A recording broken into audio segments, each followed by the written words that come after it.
इस हफ्ते मक्का शहर से एक ऐसी खबर निकल के आई है जिसने दुनिया के बड़े बड़े सुपर पावर्स और जियो पॉलिटिक्स एनालिस्ट के होश उड़ा दिए हैं। सऊदी अरेबिया, पाकिस्तान और तुर्की के शीर्ष नेताओं ने एक ऐसे ऐतिहासिक मक्का जॉइंट डिफेंस एग्रीमेंट पर हस्ताक्षर कर दिए हैं। इस समझौतों की सबसे बड़ी बात यह है कि अब इन तीनों में से किसी पर भी एक देश पर अगर कोई भारी हमला होता है तो उस तीनों देशों पर हमला माना जाएगा, ठीक वैसे ही जैसे नाटो का आर्टिकल 5 काम करता है। While Pakistan is celebrating its latest defense partnership as a major strategic victory, Washington is now raising concerns over gaps in civilian oversight and calling for greater transparency in Pakistan's military spending. This comes as a new security arrangement with Saudi Arabia and Turkey puts Islamabad at the center of a powerful regional grouping. जो सिलसिला पिछले साल Saudi Arabia और पाकिस्तान की bilateral mutual defence treaty से शुरू हुआ था, जिसे दुनिया ने इस्लामिक नेटो का पहला कदम माना था, आज उसमें तुर्की जैसे शक्तिशाली देश के जुड़ने से यह अलायंस मिडिल ईस्ट की सबसे बड़ी मिलिट्री फोर्स बनकर उभर रहा है।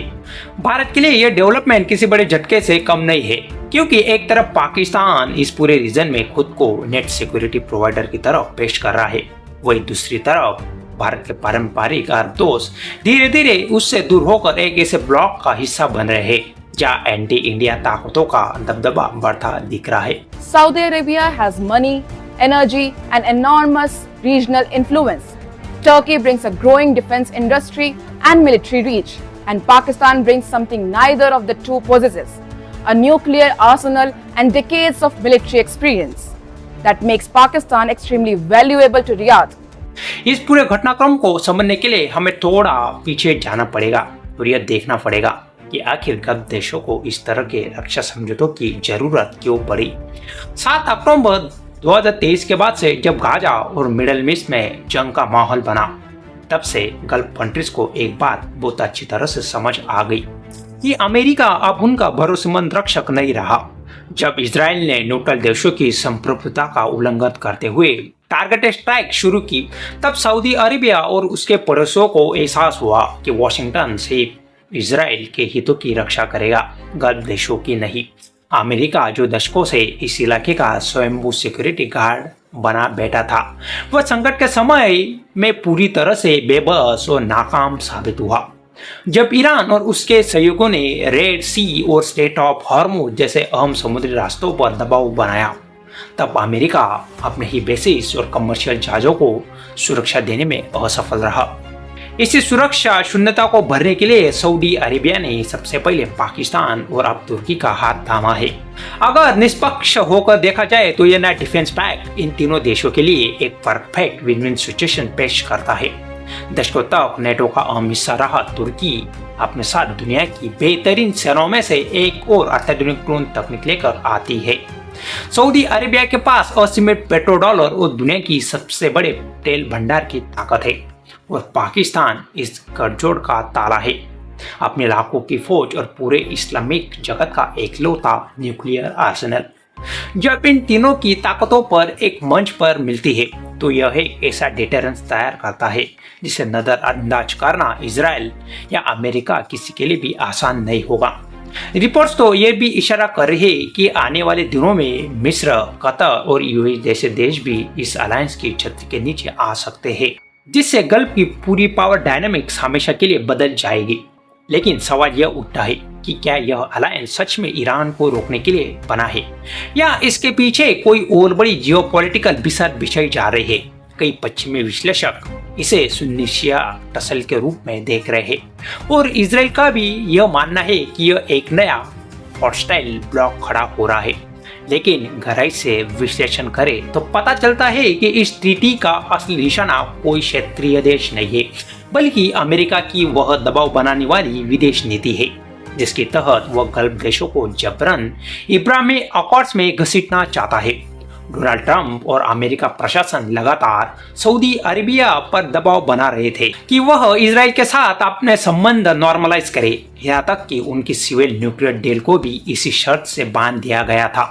ऐसे में यह नया मिलिट्री ब्लॉक रियाद को एक मजबूर बफर देता है, जिससे वह वॉशिंगटन को साफ संदेश दे सके कि उनके पास अमेरिका के अलावा भी सुरक्षा के अन्य मजबूत विकल्प मौजूद है। जरा इस पूरे माहौल में पाकिस्तान के अचानक बदले हुए कद को देखिए। कुछ साल पहले तक जो देश गंभीर आर्थिक संकट से जूझ रहा था, अंतर्राष्ट्रीय मंचों पर बेलआउट पैकेज के लिए कटोरा लेकर खड़ा रहता था, आज वही पाकिस्तान यूएस ईरान तनाव के बीच एक मीडिएटर और गल्फ का नया सिक्योरिटी गारंटर बनकर उभर चुका है। सीजफायर वार्ताओं का केंद्र इस्लामाबाद बनता जा रहा है और इस्लामाबाद मेमोरेंडम जैसे समझौतों पर दस्तखत होते हैं। दूसरी तरफ भारत की विदेशी नीति पर गौर करें तो पिछले कुछ सालों में हमारी नॉन अलाइनमेंट यानी गुट निरपेक्षता की नीति काफी हद तक धुंधली पड़ती दिख रही है।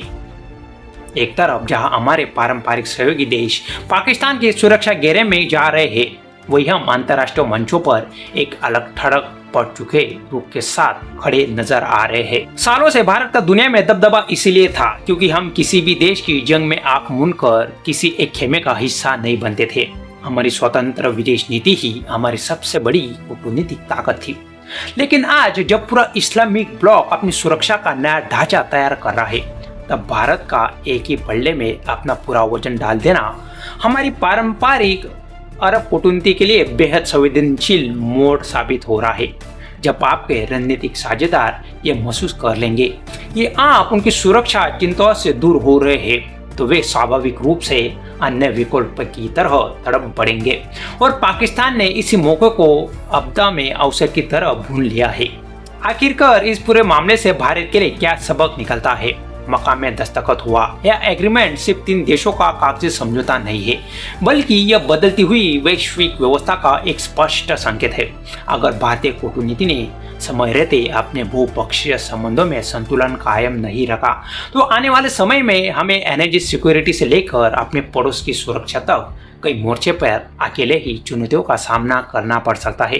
आज जरूरत इस बात की है कि भारत अपने रणनीतिक स्वायत्तता को पुनर्विचित करे और गल्फ रीजन में सालों से बनाए अपने कूटनीतिक प्रभाव को दोबारा हासिल करने के लिए ठोस और निष्पक्ष कदम उठाए।